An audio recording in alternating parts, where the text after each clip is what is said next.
देशाच्या सर्वोच्च न्यायव्यवस्थेच्या प्रमुखावर ज्या पद्धतीनं सनातन धर्माचा नाव घेऊन हल्ला करण्याचा प्रयत्न झाला, यामुळे संपूर्ण भारतीयाची मान, जे संविधानाला म्हणतात, ज्यांचा लोकशाहीवर विश्वास आहे, ज्यांचा समतेवर विश्वास आहे, ज्यांचा बंधुत्वावर विश्वास आहे, ज्यांचा एकतेवर विश्वास आहे, अशा सर्वांचा या कृत्यामुळे मान शरमेनं खाली जावी अशा प्रकारची घटना एका सनातन्यांनी स्वतःचं नाव वापरून केलेलं आहे. मुळात हा सनातनी हिंसक कसे होऊ शकतात?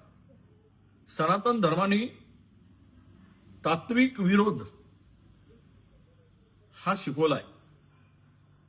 तत्वाचा विरोध करा, पण सर्वोच्च स्थानावर कायद्याच्या सर्वोच्च स्थानावर बसलेल्या व्यक्तीवर अशा प्रकारे भ्याड हल्ला करण्याचा प्रयत्न करणं म्हणजेच या देशामध्ये आता गुंडगिरी,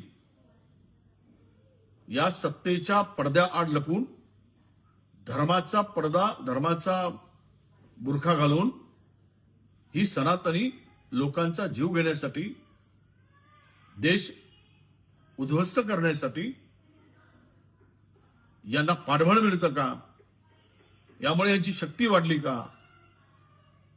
हा खरा प्रश्न उपस्थित होतो आहे. त्यामुळं या घटनेचा आम्ही निषेध करतो, निंदा करतो. अशा बोगस सनातन्याला,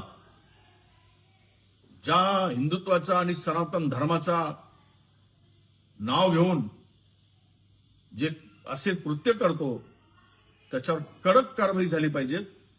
तो कुठल्याही परिस्थितीत सुटता कामा नये आणि अशा नालायक प्रवृत्तीची मस्ती ठेचली गेली पाहिजे खऱ्या अर्थानं, असं आमचं मत आहे.